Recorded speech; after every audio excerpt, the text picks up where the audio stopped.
સહજાનંદ સ્વામી મહારાજની જય.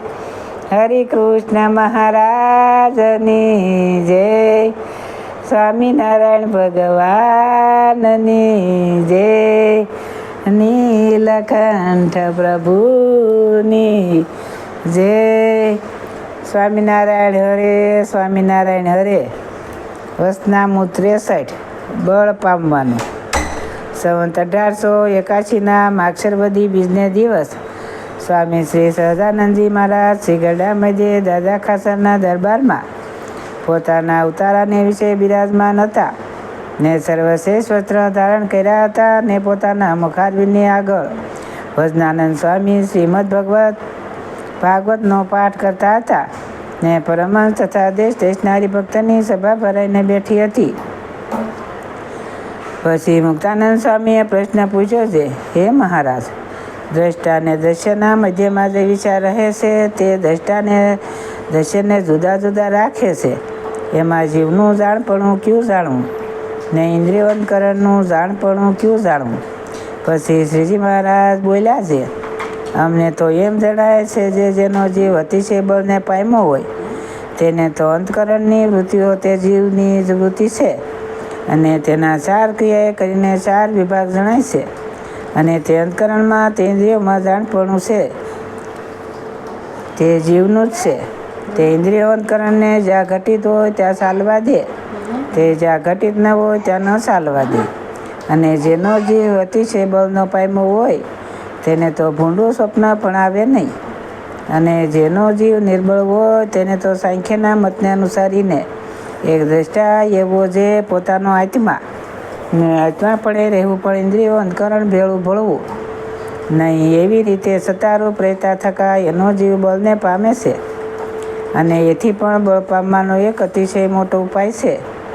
જે ભગવાન ને ભગવાનના જે સંત તેનો વિશે જેને પ્રીતિ હોય ને તેની સેવાને વિશે અતિશય શ્રદ્ધા હોય ને ભગવાનની નવદા ભક્તિનો યુક્ત હોય તેના જીવને તો તત્કાળ અતિશય બળ આવે છે. માટે જીવને બળ પામવાને અર્થે ભગવાન ને ભગવાનના ભક્તની સેવા બરોબર બીજો કોઈ ઉપાય નથી. અને વળી અમે અમારા અંતરની વાર્તા કહીએ છીએ.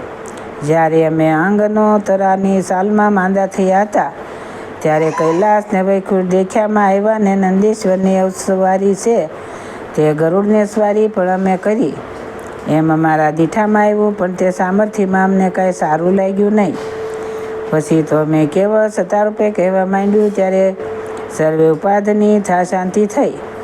પછી તેમાં પણ અમને એમ વિચાર થયો જે સતારૂપે રહેવું તેથી પણ ભગવાન ને ભગવાનના ભક્ત ભેળે દેહ ધરીને રહેવું એ શ્રેષ્ઠ છે.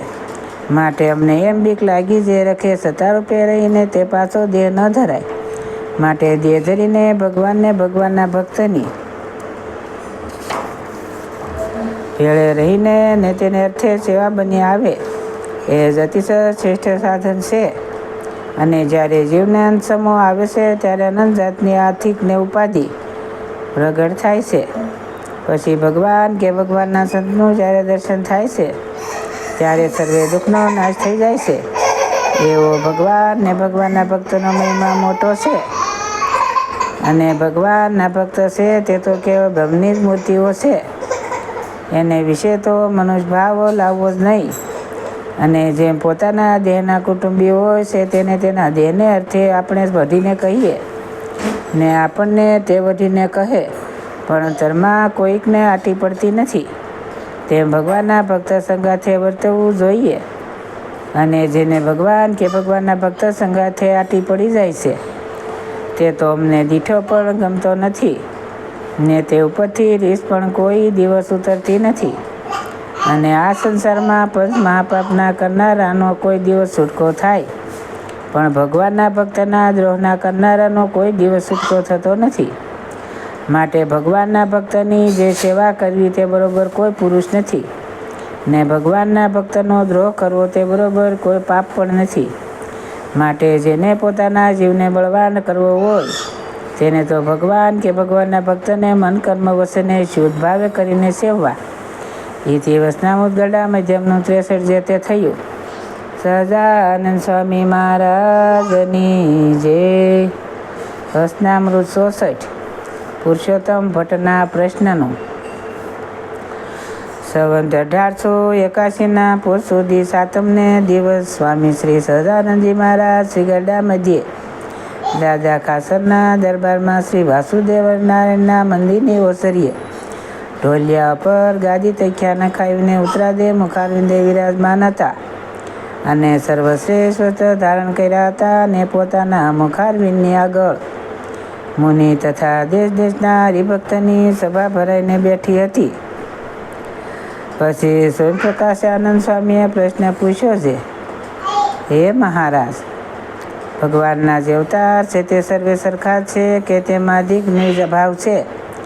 પછી શ્રીજી મહારાજ બોલ્યા છે, અમે વ્યાસજીના કરેલા જે સર્વે ગ્રંથે સાંભળ્યા ને પછી પૂર્વા પર વિચારીને જોયું ત્યારે તેમાંથી અમને એમ સમજાયું છે જે અમચ્છ કચ્છ બરા અધિક જે ભગવાનના અવતાર છે તે સર્વે અવતારના અવતારી છે શ્રી કૃષ્ણ ભગવાન છે, પણ બીજા અવતારની પેઠે શ્રી કૃષ્ણ ભગવાનને અવતાર નથી, તે તો અવતારી જ છે.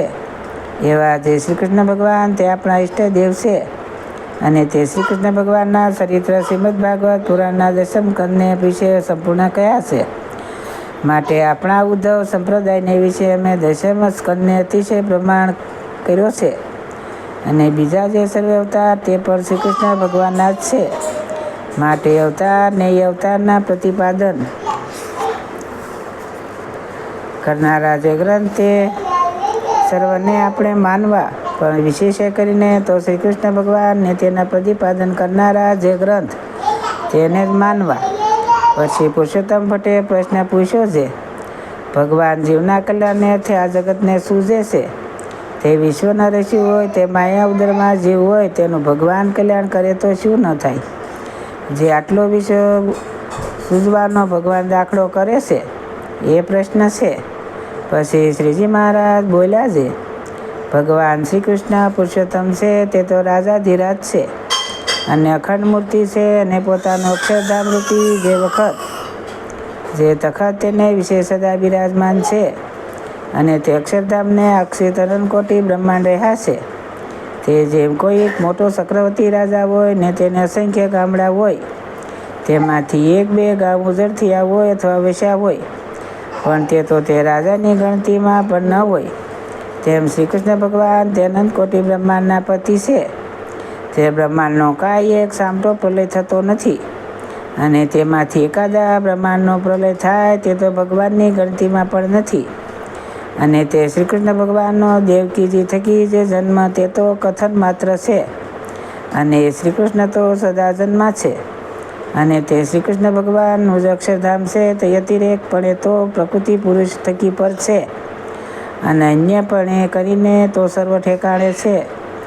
જેમ આકાશ છે તે અન્યપણે કરીને તો સ્વતંત્ર છે અને અતિરેકપણે તો સારભૂત થકી પર છે, તેમ જે શ્રી કૃષ્ણ ભગવાનનું અક્ષરધામ છે અને તે ધામને વિશે ભગવાન અખંડ બિરાજમાન રહે છે અને તે ધામમાં રહ્યા થકા અનંત કોટી જે બ્રહ્માંડ છે તેને વિશે જ્યાં જેને જેમ દર્શન દેવું ઘટે ત્યાં તેને તેમ દર્શન દેશે અને જે સાથે બોલવું ઘટે તે સાથે બોલે છે અને જેનો સ્પર્શ કરવો ઘટે તેના સ્પર્શ કરે છે. જેમ કોઈ ચિત્તપૂર્ણા હોય તે એક ઠેકાણે બેઠો થકો હજારો ગાઉ દેખે ને હજારો ગાઉની વાર્તાને સાંભળે, તેમ ભગવાન પોતાના અક્ષરધામમાં રહ્યા થકા અનંત કોટી બ્રહ્માંડને વિશે જ્યાં જેમ જણાવવું ઘટે ત્યાં તેમ જણાય છે અને પોતે તો સદા પોતાના અક્ષરધામમાં જ છે અને એક ઠેકાણે રહ્યા થકા જે અનંત ઠેકાણે જણાય છે તે તો પોતાની યોગ કળા છે. જેમ રાસમંડળને વિશે જેટલી ગોપીઓ તેટલા જ પોતે થયા, માટે એક ઠેકાણે રહ્યા થકા તે અનંત ઠેકાણે દેખાવું એ જ ભગવાનનું યોગ કળાએ કરીને વ્યાપકપણું છે, પણ આકાશની પેઠે એ અરુણપણે કરીને વ્યાપક નથી. અને જે ભગવાનની યોગમાયાને કરી 50 કરોડ યોજન જે પૃથ્વીનું મંડળ છે તે પ્રલયકાળને વિશે પરમાણુ રૂપ થઈ જાય છે અને તે પૃથ્વી પાછી સૃષ્ટિકાળને વિશે પરમાણુમાંથી 50 કરોડ યોજન થાય છે અને ચોમાસું આવે છે ત્યારે ગાજવીજ ને મેઘની ઘટા થઈ આવે છે. એ આદિક સર્વે આશ્ચર્ય તે ભગવાનની યોગમાયાને કરીને થાય છે. એવા જે શ્રી કૃષ્ણ ભગવાન તે મુમુક્ષને સર્વે પ્રકારે ભજન કરવા યોગ્ય છે. શા માટે જે બીજા અવતારને વિશે તો એક બે કે કળાનો પ્રકાશ હોય છે, અને શ્રી કૃષ્ણ ભગવાનને વિશે તો સર્વ કળાઓ છે. માટે એ શ્રી કૃષ્ણ ભગવાન તો રસિક પણ છે, ને ત્યાગી પણ છે, ને જ્ઞાની પણ છે, ને રાજેધિરાજ પણ છે, ને કાયર પણ છે, ને સુવીર પણ છે, ને અતિશય કૃપાળુ પણ છે, ને યોગ કળાને વિશે પ્રવીણ છે, ને અતિશય બળિયા પણ છે, ને અતિશય સળિયા પણ છે. માટે સર્વે કળાએ સંપન્ન તો એક શ્રી કૃષ્ણ ભગવાન જ છે. અને તે શ્રી કૃષ્ણ ભગવાનનું જ અક્ષરધામ, તેને અતિદેવના કોટી બ્રહ્માંડ પણ સદાય રહે છે. તેમાંથી છે બ્રહ્માંડની 100 વર્ષની આવરદા પૂરી થાય, તે બ્રહ્માંડનો નાશ થાય તેને કરીને કાંઈ સર્વે બ્રહ્માંડના નાશ થતો નથી. માટે પ્રલયકાળમાં શા સારું કલ્યાણ કરવું જોઈએ. સર્વે બ્રહ્માંડ વસે છે, તો એવી રીતે પ્રશ્નનું સમાધાન છે. એ રીતે પરીક્ષણપણે પોતાના પુરુષોત્તમ પ્રાણની વાર્તા શ્રીજી મહારાજ કરી. તેને સાંભળીને સર્વે હરિભક્ત એમ જાણતા આવા જે એક જ જે શ્રી કૃષ્ણ પુરુષોત્તમ છે, તે જ આ ભક્તિ ધર્મના પુત્ર શ્રીજી મહારાજ છે. દિવસનામું ગરડા મધ્યમનું 66 જે તે થયું. સહજાનંદ સ્વામી મહારાજની જય. વસનામૃત 65 અખરડાયાનું. સંવત 1881 પોષ સુધી એકાદશીને દિવસ સ્વામી શ્રી સહજાનંદજી મહારાજ શ્રી ગરડા મધ્યે દાદા ખાસરના દરબારમાં શ્રી વાસુદેવ નારાયણના મંદિરની સમીપે ઢોલિયા પર બિરાજમાન હતા, અને સર્વશ્રેષ્ઠ વસ્ત્ર ધારણ કર્યા હતા, અને પોતાના મુખારવિંદની આગળ મુનિ તથા દેશ દેશના હરિભક્તની સભા ભરાઈને બેઠી હતી. પછી શ્રીજી મહારાજ બોલ્યા છે, સાંભળો ભગવાનની વાર્તા કરીએ. ત્યારે તાલ પખાર લીલને સંકીર્તન ગાવતા હતા, તે સાના રહ્યા અને સર્વે હાથ જોડીને સાંભળવા બેઠા.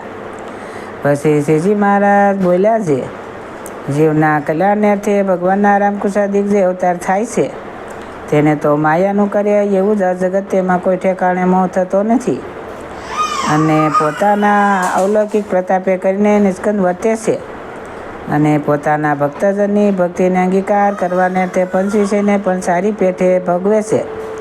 તેને જોઈને આ સંસારને વિશે જે આત્મક રહ્યા મનુષ્ય છે, તે પરમેશ્વરને વિશે દ્વેષ પઠે છે, અને એમ જાણે જે આ તો પરમેશ્વર કહેવાય છે, તો પણ એને આપણા કરતાં પણ વધુ સંસારને વિશે આસક્તિ છે. એમ જાણીને ભગવાનને પણ પોતા જેવા મનુષ્ય જાણે છે, પણ ભગવાનનો જે અલૌકિક મહિમા તેને જાણતા નથી. એ જ ભગવાનની માયા છે. અને બ્રહ્મા સ્થિતિને પામ્યા જે આત્મદર્શી સાધુ, તેને પણ આ સંસારને વિશે કોઈ પદાર્થ દેખીને મોહ થતો નથી. તો બ્રહ્મથી પરબ્રહ્મ એવા જે શ્રી કૃષ્ણ ભગવાન, તેને માયા અને માયાના કાર્ય થકી નિર્લેપ રહેવાય એવા તે શું કહેવું, એ તો રહેવાય જ. અને આત્મનિષ્ઠાવાળા જે સંત, તેને આત્મનિષ્ઠા તેથી વૈરાગ એ બે હોય, તેને કરીને કોઈ રીતનું બંધન તો ન થાય. પણ જો તેને ભગવાનને વિશે ભક્તિ ન હોય, તો જે બહુ પ્રકારના ભોજન, તે બહુ પ્રકારના વ્યસન કર્યા હોય, ને તેમાં જો એક લવણ ન હોય, તો તે સર્વે નકારા થઈ જાય છે. તેમ ભગવાનની ભક્તિ વિના એકલું જે બ્રહ્મ જ્ઞાન છે, તે વિજ્ઞાન છે, તે નકારું જ છે, ને સદા કલ્યાણકારી છે. એમ જાણીને સુખદેવજી બ્રહ્મસ્વરૂપ થયા હતા, તો પણ શ્રી કૃષ્ણ ભાગવતને ભણતા આવવા, અને શ્રી કૃષ્ણ ભગવાનને વિશે દ્રઢ ભક્તિને કરતા આવવા. માટે આત્મનિષ્ઠાવાળાએ જો ભગવાનને વિશે ભક્તિ ન હોય, તો એને મોટું દૂષણ છે. અને જેને ભગવાનને વિશે ભક્તિ હોય, તેને પણ જો આત્મનિષ્ઠા ન વૈરાગ ન હોય, તો જે ભગવાનને વિશે પ્રીતિ હોય, તે બીજા પદાર્થને વિશે પણ પ્રીતિ થઈ નહીં જાય. માટે ભક્તિ માર્ગવાળાને પણ મોટું દૂષણ છે. અને જે આવો પરિપક્વ ભગવાનનો ભક્ત હોય, તેને તો ભગવાનનો યથાર્થ મહિમા જાણ્યો છે. માટે તેને તો પરમેશ્વરના બીજું સર્વે તો જણાયું છે. તે સારું કોઈ પદાર્થમાં તે મોહ પામતો નથી. માટે આત્મનિષ્ઠા, વૈરાગ ને ભગવાનને વિશે ભક્તિ એ ત્રણેય ભેળા હોય, ત્યારે કોઈ જાતની ખોટ ન કહેવાય. અને એવો જે હોય, તે તો ભગવાનનો જ્ઞાની ભક્ત કહેવાય, એકાંતિક ભક્ત કહેવાય, અન્ય ભક્ત કહેવાય. ઇતિ વચનામૃત ગરડા મધ્યમનું 65 જે તે થયું. સહજાનંદ સ્વામી મહારાજની જય. હરિકૃષ્ણ મહારાજની જય. સૌને મારા દાદાથી જય સ્વામિનારાયણ.